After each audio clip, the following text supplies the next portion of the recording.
DJ Event Planner will change the way you manage and run your business. Streamline all of your procedures and software into one easy-to-manage system. DJ Event Planner, the ultimate online planning tool.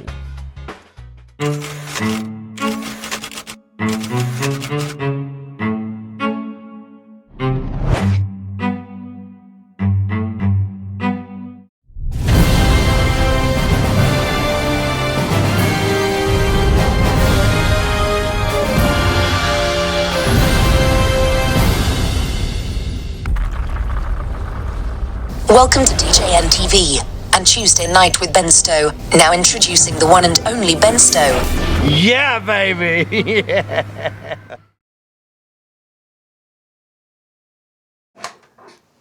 So Ben, I'm wondering now, which way do I do this? Do I plug this outlet strip into this outlet strip?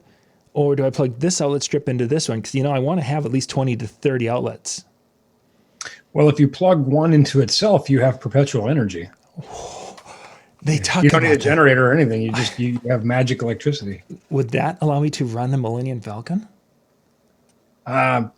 Possibly. Time travel. Who needs that lightning bolt? Right. Wireless electricity. Why not? We'll dig into that tonight. Wireless electricity. Thank you guys for being with us tonight on Tuesday Night with Ben Stowe. And of course, this is the one and only Ben Stowe. And you'll probably notice that his hair is not the color of the picture, the thumbnail of the video. That's because just before the show, he decided to go dye it and change it to, brown. Yeah, back to natural. Well, I am again handling technology for the college football Division I national championship game. And I fly out tomorrow. And since I will be on the sidelines, I will be on TV. So, nobody will really notice me, but if I had that hair, they would notice me. And and that isn't the school colors. No, I don't want to be noticed. I want to just do my job and make sure that nobody notices. So hopefully, all the RF works great. No issues with the technology, blah, blah, blah. But by the way, for the record, my hair has never been that color. I think, and I didn't see it until about 10 minutes before the show aired, which I think was carefully done, by your art department, which is Jimmy. But I always enjoy seeing what Jimmy does with that one stock image he has of me. And if I ever see Jimmy around me with a camera, I'm going to be terrified. But I think Brian Redd put him up to this one because Brian Redd does not like, and when I say does not like, I mean he hates, he loathes with a passion the Flaming Lips. And he found out that I like the Flaming Lips, and actually that they order stuff from us. So I think that might have been his way of just Brian and Jimmy. I don't know. I could be wrong, but.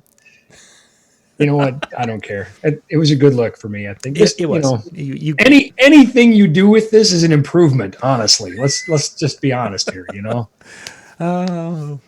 So tonight we're going to be talking about overloading of outlets, which is something that we've all experienced, and we're going to dig into that tonight. But before we get to that, let's talk just a couple of seconds about February.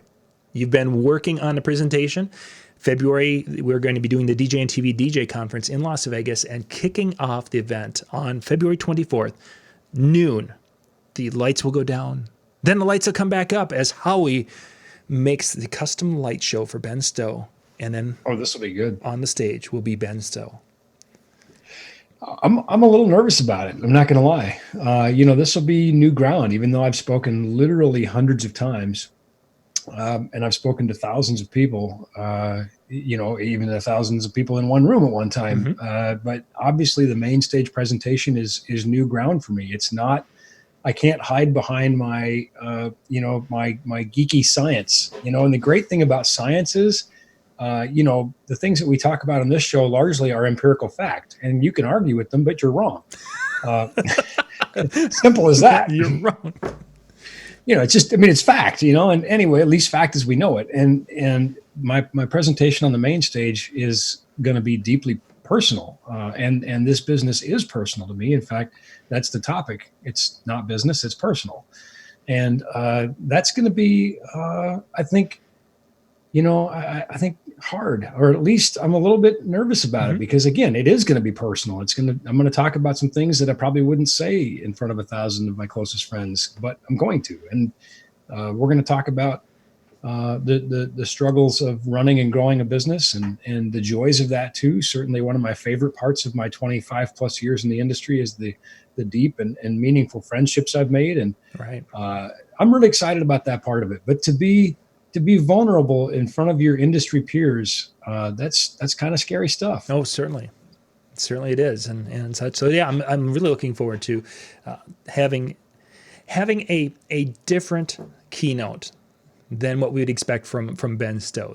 It's going to be different. That's for sure. Seeing the other side, and we get to see that sometimes on the Tuesday night show. A lot of you, if you're regulars, you have seen some nights where we've gotten into personal side of it. But the idea with our show in Vegas this year is that this is part of the family. It's our family time to get together. And if you're going to be coming out and joining us, you can go out to DJNTV.com/tickets. You can get your tickets there to join us in Vegas. But my goal with this show is I want to go around and shake everybody's hand and give everybody a hug and thank you for coming and getting to know you.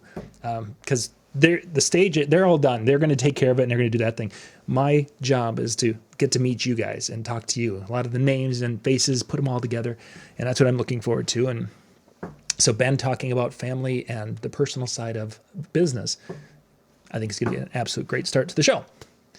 I think you can't do something for as long as I've done it with the intensity that I've done it and the number of hours that I've put in, and not have it become a big part of your life. And certainly my family is a big part of my life too, but there's two families here. There's my work family and then there's my family.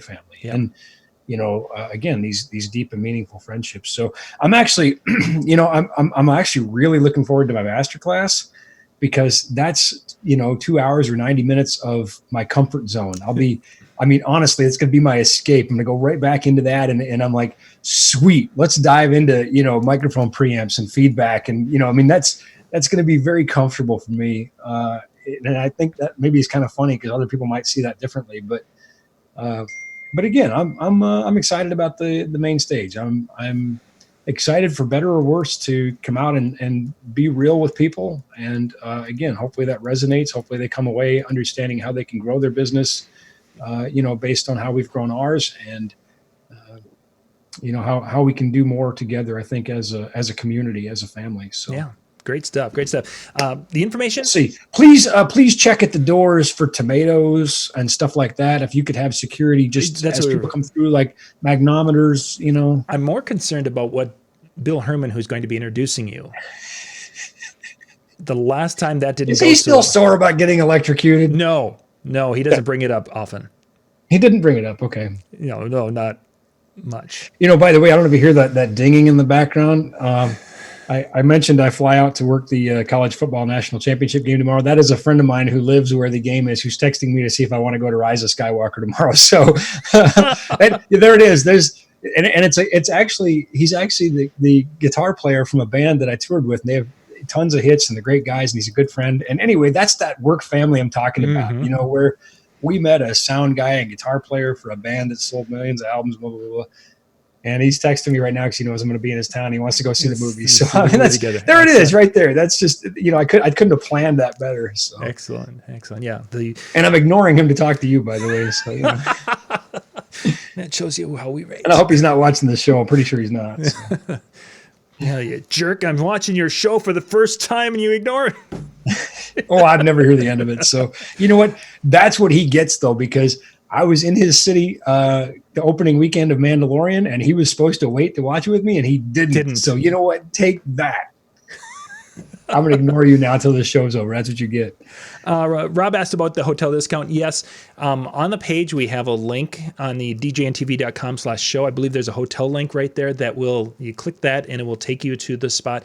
Otherwise, if you go to the photoboothexpo.com, photoboothexpo.com website, there's book your hotel up there. Either of those links will get you there. And there is a discounted rate. I want to say they're $59 a night, $69 a night, something like that. So that's the rate. Somebody did ask earlier today. They're like, the hotel is how much? I think it's $50 or $69 a night.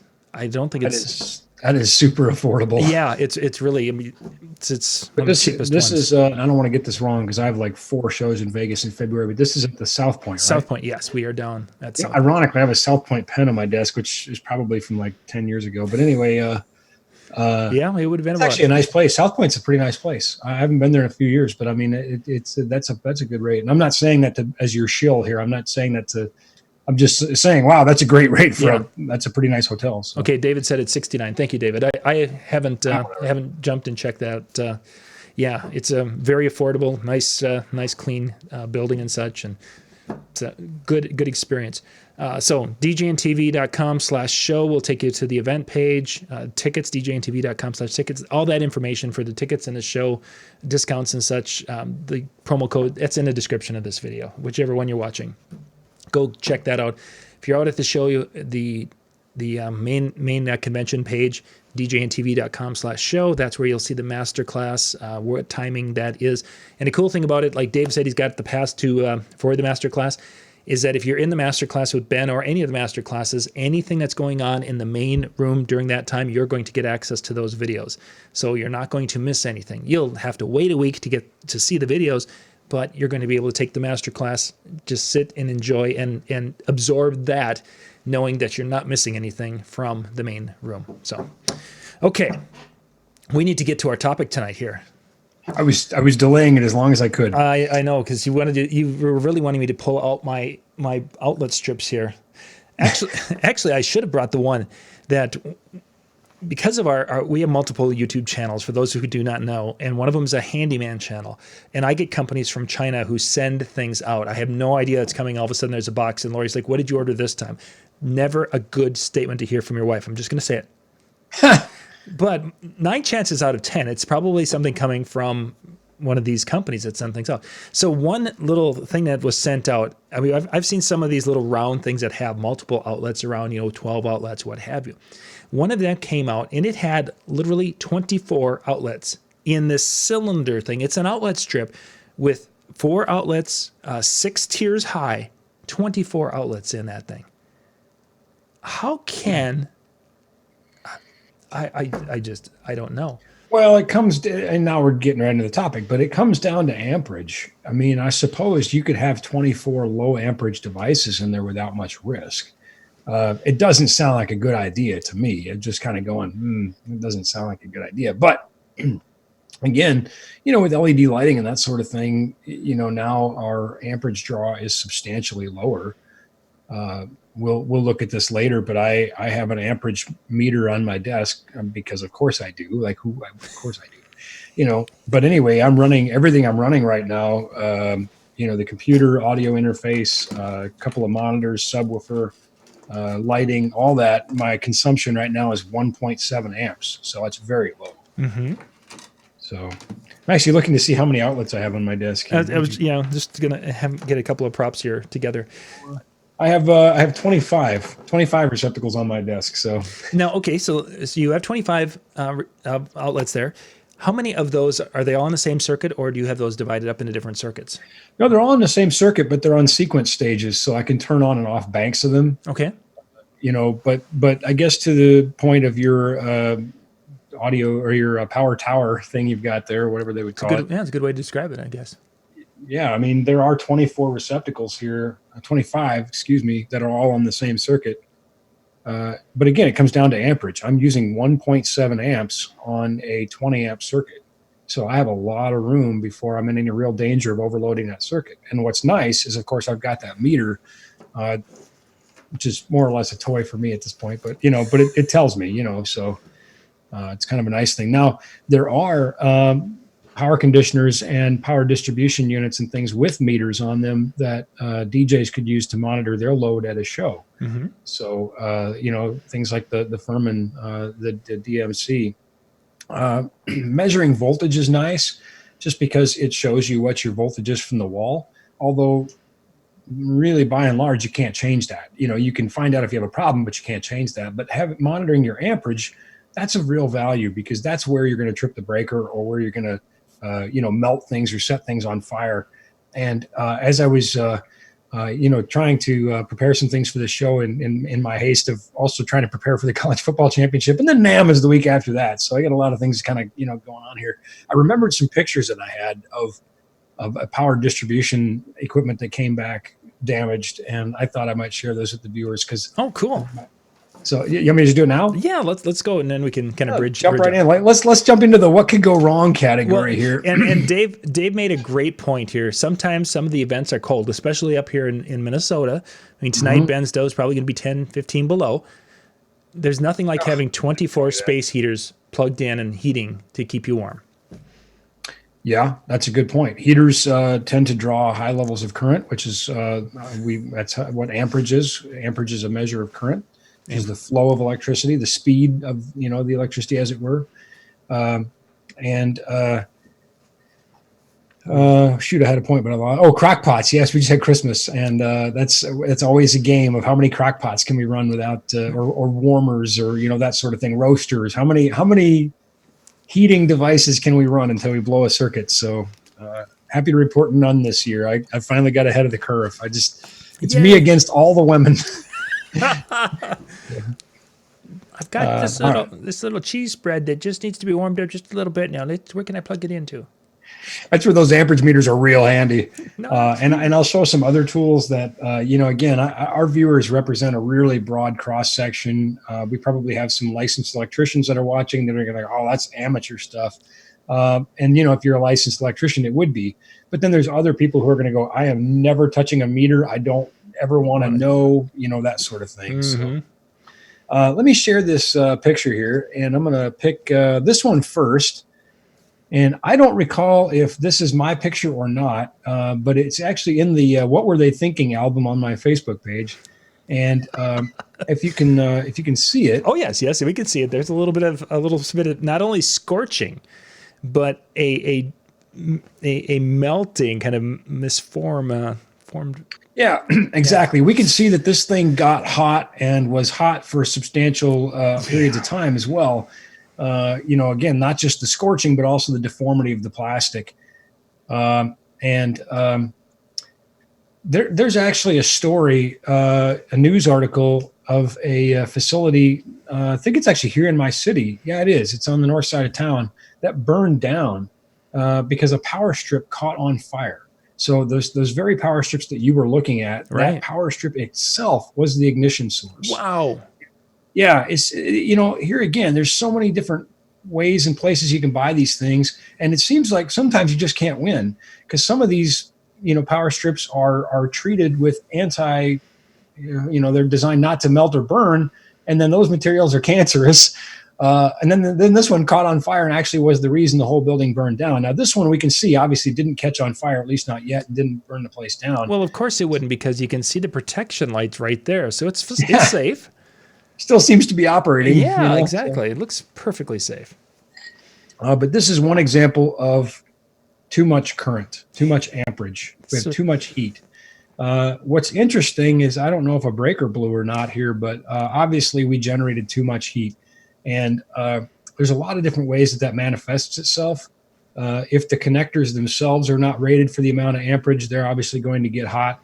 If the wire is too small, here's a shameless plug for the Geek Boot Camp DVD that we shot several years ago. But we actually took an extension cord and put it under load and then put an infrared camera on it so you could see the cord heating up under the load. That was a lot of fun. And we did that with a couple different gauges of cord so you could see how that was affected. That was very impressive. Yeah, that was a... Thank you. So let's go ahead. So it looks to me like that particular six-way outlet there was a zombie apocalypse waiting to happen. Might have been. Wait till you see the next one. And we're moving up here. This is going to be still power that DJs might see at one of their venues or something, but we're moving into this would be a 240 volt. And here I think you can see that metal box that's open. Yeah. With my hands modeling the inside. But if we look right here, you can see that. Whoops. Let's go back. You look right here. Yeah. You can see that plastic is melted. It has melted the receptacle. So that little bubble there is the melted plastic from above. Yes. And what I want to point out is that this is a name brand pro grade receptacle. So, Leviton or Hubble or something, this is here. We don't have worries about this being some shady Chinese thing. and it still managed to melt because of the amount of heat that was put in this. Now, I don't know what they did with this. I really don't. And of course, nobody was there to talk about it or tell me. But here you can see this receptacle has completely, wow. Oh gosh, come on, computer. Well, there's the plug, and I had to basically force them apart. They fused together. Yeah, they were fused. The plug was fused into the receptacle. Wow. And it was not a good day. I was not happy when I was shown that. So wow. Think of the amount of power because that type of is typically a 50 amp unit, isn't it? Yeah, that is exactly. Good job, John. That's a NEMA 1450 connector. So yeah, 240 volt, 50 amp, or 100 amps at 120 volts. And twice in my life, I have actually seen transformers on poles catch on fire. Once was when I was working the College World Series. I almost said College Football National Championship. That's what I leave for tomorrow. Never mind. The College World Series in Omaha. Saw a transformer burst into flames, and another time was on a church install in Texas where a temporary power drop on the job site was run over by a scissor lift, shorted out, and there was no fuse, there was no breaker, or as we would call them in the electrical world, no overcurrent protection device between that short and the pole. So basically that thing just danced and arced and sparked until the transformer caught on fire. And then the fireworks show really got good. And I said, hey guys, let's just go to lunch. I think our day's done. So I don't think we're going to be working here anymore today. So in a situation like that, the electric companies, ones that are going to have to come out and deal with that, do they have to go like down the line somewhere and then pop one of those little breaker fuses out or the disconnects, or how do they do that? Yeah, that's above my pay grade. I do have a friend who's a CEO of a power cooperative who could probably speak very intelligently to that. But obviously, when you're dealing with transmission lines, it's not as simple as a light switch in a house. That could be. There's a process for bringing these things back online, and it goes back to power generation stations and substations, and there's this whole network of things in between. And again, that's above my pay grade. I'm not even going to try to pretend. Maybe someday we'll get him on to talk about what happens if you set your venue on fire. But today, let's just talk about how you don't. Yeah, let's go with the don'ts first. Yeah, that's a good idea. Although I really like my idea of plugging the outlet strip into the outlet strip, so I get 12 outlets. Well, can't say I can condone it, but again, amperage is key here. So let's just talk. I mentioned overcurrent protection devices, and that's a really fancy way of saying a breaker or a fuse. On this device in here, there's a little pop breaker. I guess I wouldn't be able to get a good camera shot of it, so I won't bother. But I think everybody has breakers in their house, and they're familiar with that. Or you have pop-out breakers on your gear, and then of course fuses. And that's the punchline to one of my favorite jokes. What do you call a wire that's too short and too small? A fuse. Here's some examples of fuses. Here we can see just kind of your simple, standard glass fuses, a blade type fuse, an automotive, whatever. But basically the job of the fuse, which is short for fusible link, is to burn up when we have an excess of current. So as we saw in those previous examples, too much current or too much amperage causes heat buildup and causes potential for fire. In the case of a fuse, that heat causes the wire to melt and thus breaking the circuit. So now you have zero amperage. Yeah, protecting and saving the house from burning down. Absolutely. Or the gear or whatever. Yeah, exactly. That's the whole point. So in houses now, there's a couple other things, and this is not super relevant for DJs because it's unlikely they would encounter this type of technology. But, for example, arc fault breakers. Yeah. DJs would certainly be familiar with ground fault interrupters, GFCIs, which are very common in outdoor use because obviously they keep you alive, that's important. That's important, yeah. So now I think one of the questions, if I was to read your mind, you're going to say, well, that's all fine and well, but how do I know how much amperage I am using? That was actually where I was going to, because, I think of all these little plug-in things that we have nowadays, these little wall warts. It used to be that we only had a couple of things being plugged in. Now we might have 15 things being plugged in. Mm-hmm. And I remember the days of our old halogen lights, and with 2 things we could have issues. Now I have 15 things plugged in, and how can I be sure that I'm not revisiting those days of those big halogen lights and having those breakers pop? Well, I neglected to grab one of my favorite conversation pieces. Let me grab it real quick. I'll be right back. Okay. So while Ben's grabbing that, this is the time for you guys to go grab ice cream, because that's pretty much what he's doing. He's probably got ice cream around. Too late. Sorry, no ice cream for you. We were so close. I know.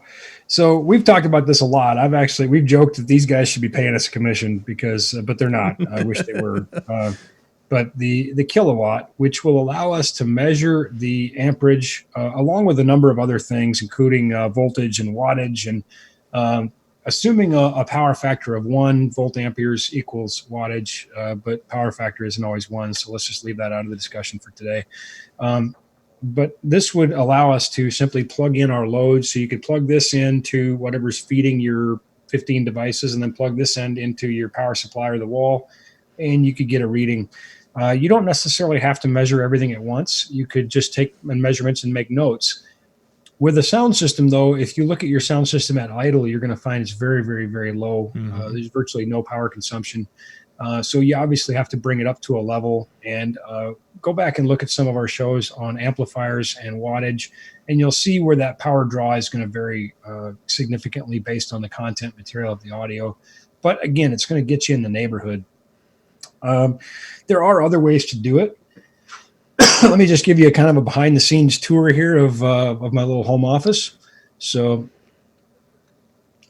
here we can see there's that voltmeter I was talking about, and you can see that right now the voltage here is about 123. It's fluctuating a little bit, and you can see that my amperage is holding in about 1.7 amps, and that is running a computer and an audio interface and a couple of monitors and a few other things, and so obviously no danger of tripping a circuit there. Okay, but since you just showed that, Ben, the voltage was kind of varying by a volt or two back and forth.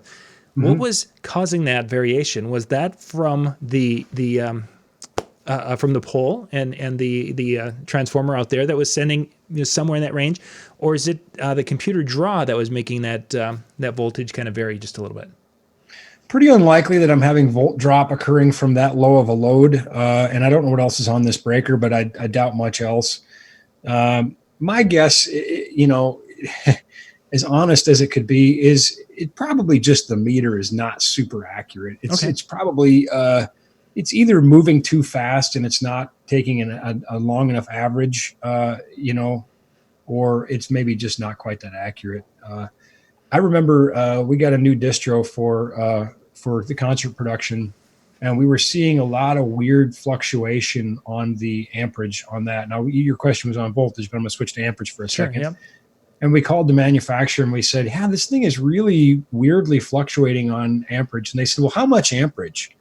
And this is a 200 amp 3-phase distro, mind you. So we're talking about running like a small trailer park. You know? And they said, well, how much amperage? And we said, no, just basically at idle, and they said, oh, it's not even accurate until you pull like 30, So they're like, yeah, just forget about it. It's not even accurate at that low of a level. So I was like, oh, okay, good to know, Yeah, very much so. Yeah, that is good to know. Because I wondered that, because I've got a couple of devices that will have those readouts, and it's like they do, and on occasion, jump around a little bit. Yeah, it could be, or it could be, you could be experiencing that jump, and it could have something to do with my neighborhood and that sort of thing. But when you get, again, this comes down to the power distribution, from a substation out to the transformers to the point of utilization, which is in the house. And then if something kicks on in the house that creates a load that voltage could drop, because volt drop is directly relational to amperage and that sort of thing. But I don't know that that's the case here. I think the thing just might be a little goofy, and again, for my purposes here in my office at home, it's just a toy. Basically, I'm not looking for laboratory grade, readouts. So it handles the power sequencing of the equipment on my desk and gives me a fancy little light show while I'm at it. That said, again, there are good options for DJs that have amperage meters, which are certainly accurate enough to prevent you from problems at gigs.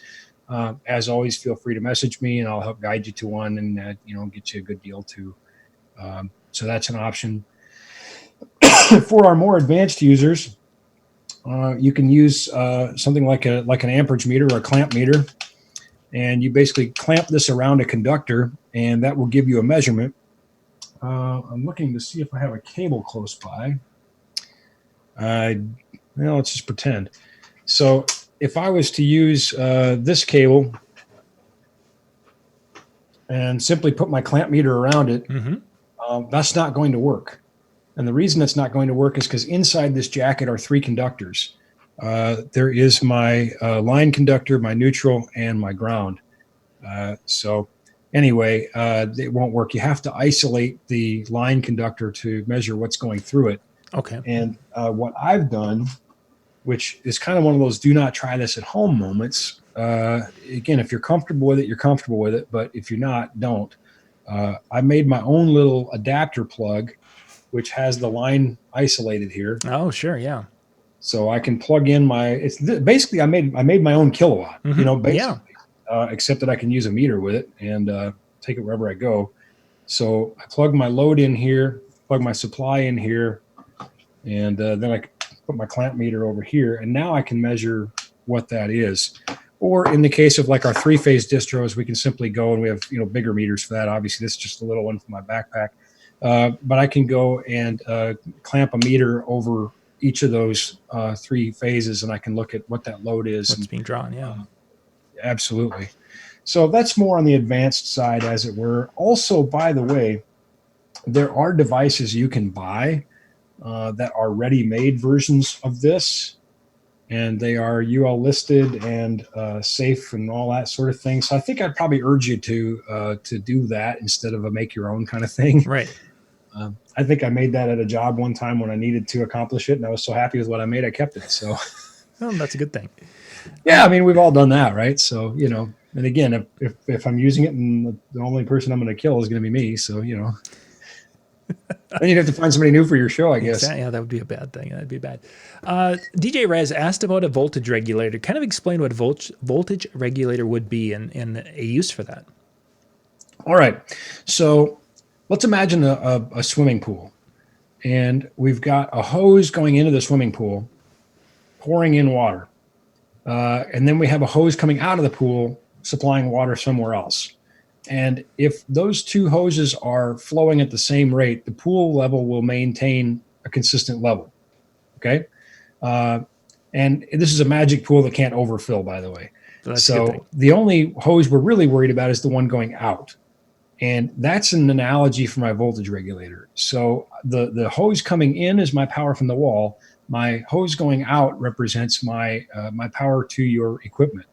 And if the voltage drops below a certain level, the pool can pull from the stored water to keep that flow consistent until it can get caught up inside the pool again. So basically, that's an oversimplified way of thinking about a voltage regulator, but that's what it does. It prevents too much voltage from going out, and it prevents too little from voltage going out. And undervolts can be equally or more dangerous than overvolts because, and if we just think about this in terms of Ohm's law, where, volt amperes is a measure of power. So volts times amps equals volt amperes. And again, with a power factor of 1, that's watts. If we want to maintain a certain amount of power, which is watts or volt amperes, real or apparent power, we're getting a little bit advanced here. Sorry. We'll come back. We need to have more amps if we have less volts. So let me say that again in a really simple way. If we have less volts, we need more amps, which remembers the thing that causes heat and fire and all that bad stuff, in order to equal the same amount of power. So one more time. Less volts needs more amps to make the same amount of power. So an undervolt can be equally or more dangerous than an overvolt. So when taking that concept, let's say that we're in this VFW that has some guy was going to be smart and put this huge breaker on this outlet, put a 30 amp breaker on this 15 amp outlet. Way too much. Now I'm plugging into it, and if I'm drawing 20 amps out of this, but yet it's not wired to be able to give me 20 amps out of that, and yet the breaker's not going to pop. Right. Am I going to have a situation when I'm trying to pull those 20 amps where I'm going to cause an undervoltage in that situation? Or is it going to be a situation where those amps just aren't there and it's just going to heat up and everything's what would happen? I think your bigger risk of a volt drop or that sort of thing, I think that's not the risk. Okay. I think the bigger risk is that those conductors can't handle that rated load. So, for example, if you go to a house and you see a receptacle that has 2 vertical slots and 1 ground slot, just exactly like what we see on our kilowatt, that is a 15 amp receptacle. If you see the ones that has a sideways one, that's a 20 amp. Now, you can put 15 amp receptacles on a 20 amp breaker.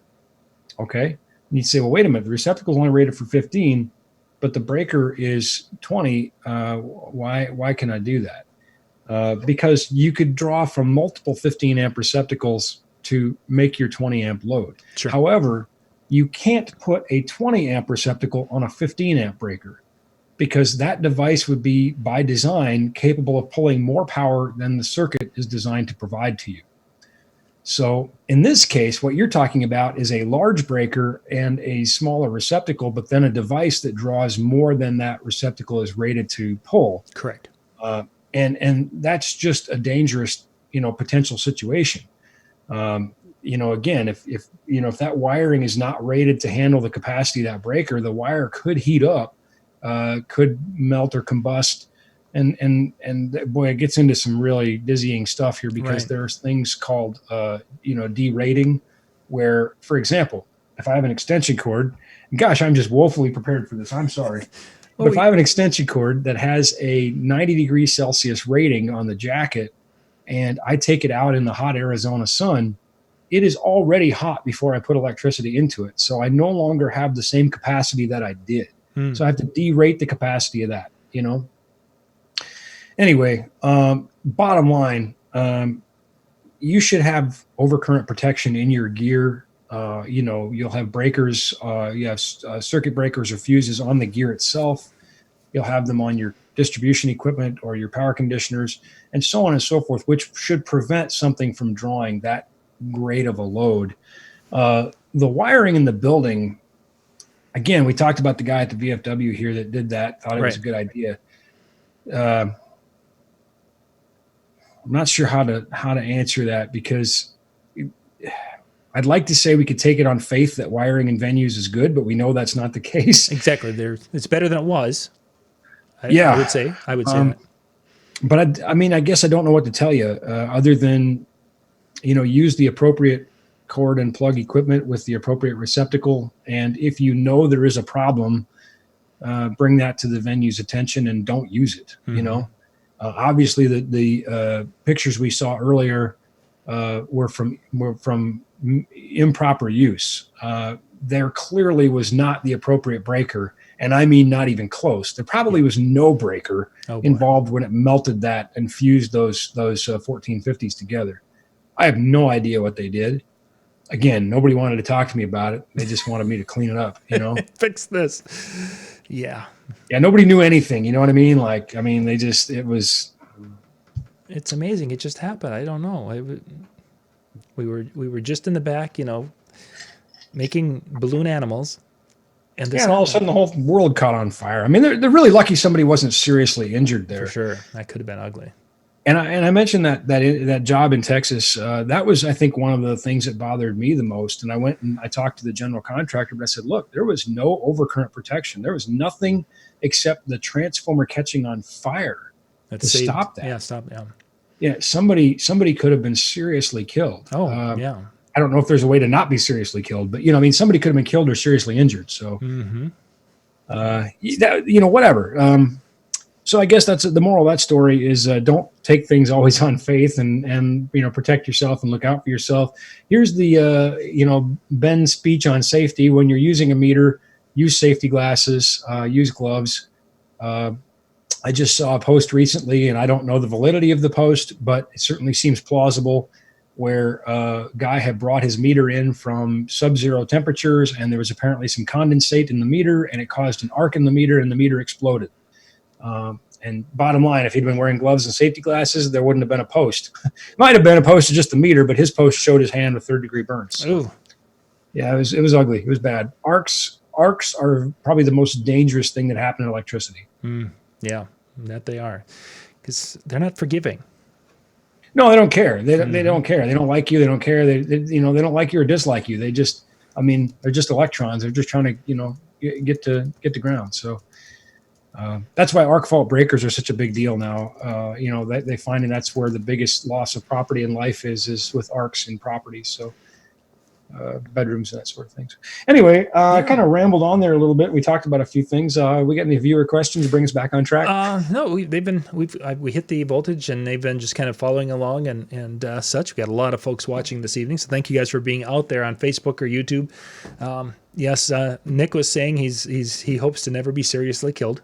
So, you know, that's I hope for none of you to be seriously killed, or you know, I mean, I hope for you not to be killed under any circumstances. But you know, it's funny. I don't know if you follow my Instagram. I'm not very good at posting. I'm going to get better. I'm going to post some stuff from NAM and maybe even some stuff in the game. So excellent. It's NLFX Ben on Instagram if you want to follow me, and I'll try to do better. I'll try not to stink at it. But I saw a thing. I was scrolling through my news feed and I saw an ad, and it said something like, you know, eat this pepper or something, and it reduces death by 23%. And I thought, I'm pretty sure no matter what I eat, my risk of death is still exactly 100%. Yeah. It's just a question of time, you know? So anyway, I don't know.